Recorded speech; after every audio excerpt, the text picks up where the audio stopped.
이 시간에는 누가복음 9장 37절부터 45절의 말씀을 예수님의 근심이라는 제목으로 나누겠습니다. 37절입니다. 이튿날 산에서 내려오시니 큰 무리가 맞을세. 지난 시간에는 변화산 사건을 살펴봤습니다. 예수님이 베드로, 요한, 야고보 세 제자와 함께 그 산에서 내려오신 것은 그 사건이 있은 다음 날입니다. 산은 하나님을 만나는 장소이며 산 아래는 사람을 만나는 장소입니다. 이는 성경에서 자주 반복되는 대조내지는 설정입니다. 예수님이 산에서 내려오시는 동안 산 아래에는 큰 무리가 대기하고 있었습니다. 어쩌면 예수님을 찾고 있었는지도 모릅니다. 이 상황을 전제로 헬라어 성경의 본문을 직역하면 다음 날 산에서 내려오시는 예수님 일행에게 큰 군중이 맞닥뜨렸다 또는 마주쳤다 이렇습니다. 여기서 우리는 예수님이 변모에서 모세와 엘리야와 대화를 나눈 사건을 다룬 뒤에 변화되는 저자 누가의 표현을 자세히 살펴봐야 합니다. 먼저 무리라는 표현입니다.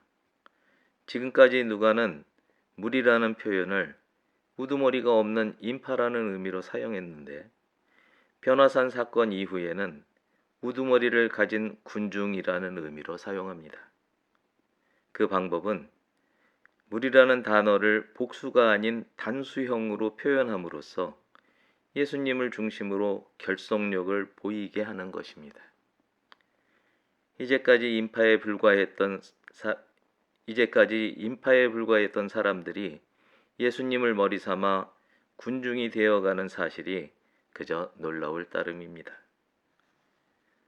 또한 누가는 그 무리의 크기가 크다라고 표현합니다. 전제주의 또는 독재주의 권력이 가장 경계하는 대상은 군중으로부터 추앙받는 인물과 그를 따르는 군중의 크기입니다. 지금의 상황은 이 두 가지 요소가 다 갖추어가는 그런 모양새입니다. 산 위에서 예수님과 모세와 엘리야가 다가올 십자가 사건에 관해 이야기 나누었다는 것을 우리는 압니다. 이를 뒷받침이라도 하는 듯 일련의 조짐이 일어나고 있는 것은 한마디로 하나님의 역사라고 밖에는 달리 표현할 말이 없습니다. 38절부터 40절입니다. 무리 중에 한 사람이 소리질러 이르되 선생님, 청컨대 내 아들을 돌보아 주옵소서. 이는 내 외아들이니이다. 귀신이 그를 잡아 갑자기 부르짖게 하고 흉년을 일으켜 거품을 흘리게 하며 몹시 상하게 하고야 겨우 떠나가나이다. 당신의 제자들에게 내쫓아 주기를 구하였으나 그들이 능히 못하더이다. 무리 중 한 사람이 큰 소리로 예수님께 말합니다. 그 말에는 간청과 푸념 두 가지 내용이 담겨 있습니다. 먼저 그 사람은 자신의 하나뿐인 아들을 살펴달라고 간청합니다.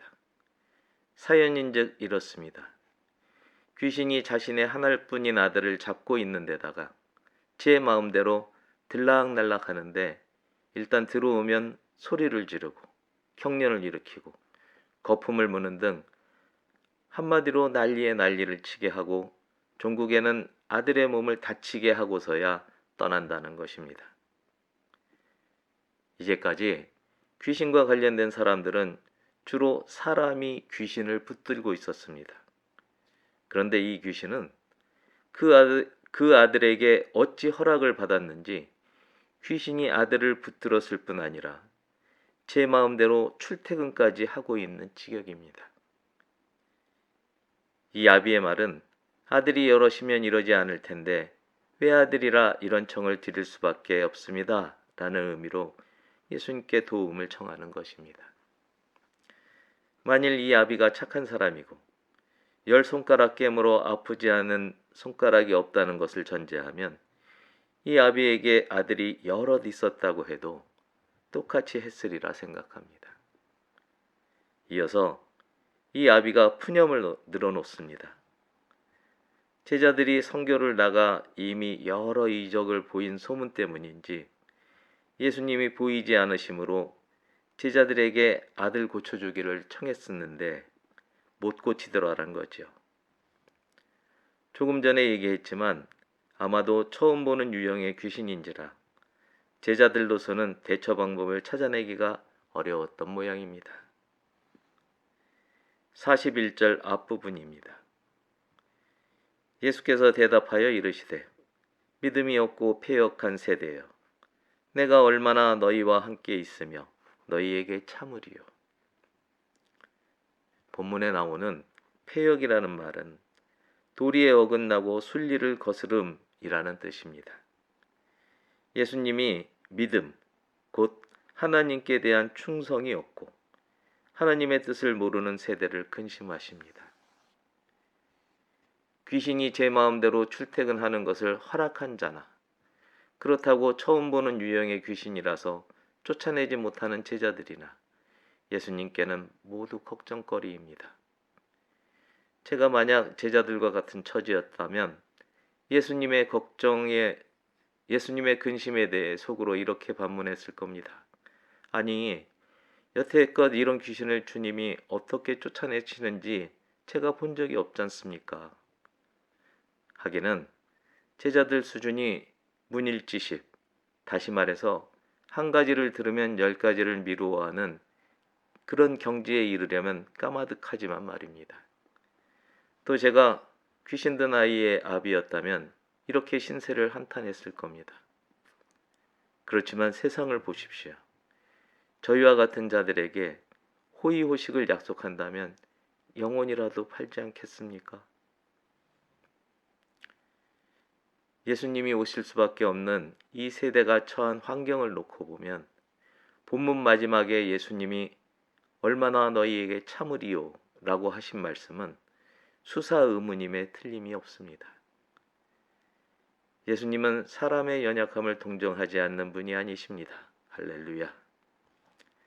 그래서 예수님이 마음에 담으셨을 만한 말씀을 생각해 봤습니다. 그래, 내가 온 것은 십자가에서 죽기 위함이다. 죽는 것에서 그치지 않고 제3일에 다시 하나님 아버지의 살리심을 받아 하나님의 살아계심과 하나님의 나라를 입증해야 한다. 나는 가고 내 대신 성령님이 너희에게 오실 것이다. 그리고 성령님이 너희 하나하나의 마음판에 하나님의 사랑의 법을 새길 것이다. 또한 성령님이 너희 하나하나에게 내가 가르친 하나님의 말씀을 기억나게 할 것이다. 이 세대와 이후 세대가 구원을 이룰 길은 이 방법밖에는 없구나. 41절 뒷부분부터 43절 앞부분입니다. 네 아들을 이리로 데리고 오라 하시니 올 때에 귀신이 그를 거꾸로 엎드리고 심한 경련을 일으키게 하는지라. 예수께서 더러운 귀신을 꾸짖으시고 아이를 낫게 하사 그 아비에게 도로 주시니 사람들이 다 하나님의 위엄에 놀라니라. 은혜가 많으신 예수님이 귀신 들린 아이의 아비에게 아이를 데려오라고 명하십니다. 아이가 나올 때에 보이는 증상이 들락날락 귀신의 수준을 드러냅니다. 이제까지 다루었던 귀신들이 예수님께 애걸복걸했던 것과는 급이 다릅니다. 그러나 예수님은 귀신을 꾸짖어 아이를 자유롭게 하십니다. 어린아이에게나 사기치는 치사하다 못해 더러운 귀신아, 네게는 아이에 대해 권리가 없으니 너 있던 무저갱으로 쏙 꺼져라. 이렇게 말씀하셨을 겁니다. 그리고 그 순간 귀신이 찍 소리 없이 떠나지 않았을까 합니다. 예수님이 낳은 아이를 그 아비에게 돌려주십니다. 예수님이 회당장의 외동딸을 살려 그 어미에게 돌려주시던 장면이 눈앞에 겹쳐지지 않습니까? 하나는 아비에게, 하나는 어미에게. 43절에 나오는 위엄이라는 말은 두려우리만큼 튼튼하고 넉넉하고 바른 특질을 말합니다. 이 위엄은 너무나 강렬해서 그것을 지켜보는 사람의 넋을 그 안으로 빨아들입니다.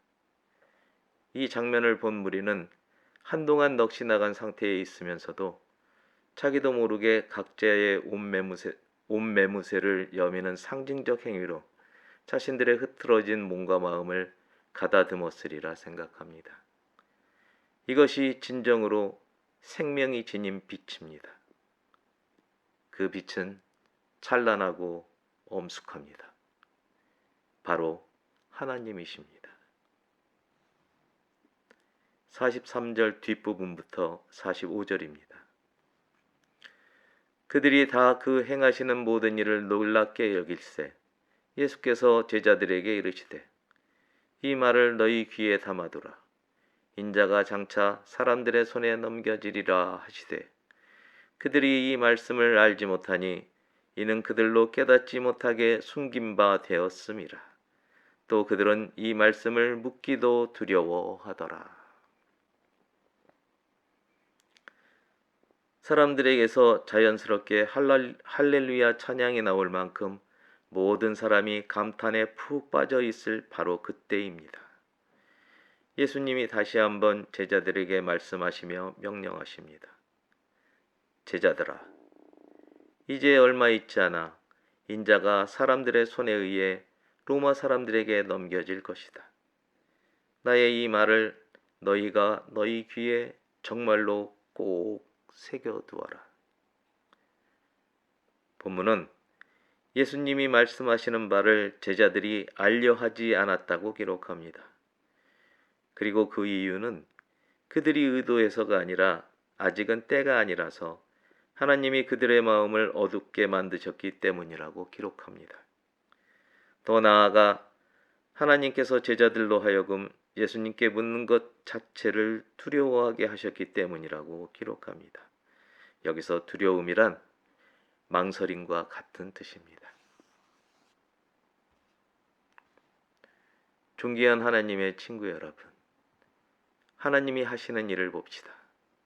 하나님은 아브라함의 외아들 이삭을 죽음 직전에 살게 하셨고 나인성 과부의 외아들을 죽음에서 돌이키셨으며 회당장의 외동딸을 죽음에서 일으키셨을 뿐 아니라 귀신에게 붙들린 어떤 한 사람의 외아들을 고치셨습니다.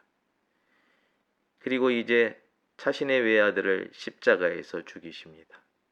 왜 그렇습니까? 나의 죄와 너의 죄를 없게 하시려고 그렇습니다. 10손가락이 다 귀하다면 하나뿐인 아들은 얼마나 더 귀하겠습니까? 사람의 자식들은 살리시고 고치시는 아버지 하나님이 벌어지만도 못한 나 때문에 그리고 너 때문에 그분의 하나뿐인 아들을 죽이셨다는 사실을 잊지 않는 여러분과 제가 되기를 주님의 이름으로 축복합니다. 기도하겠습니다.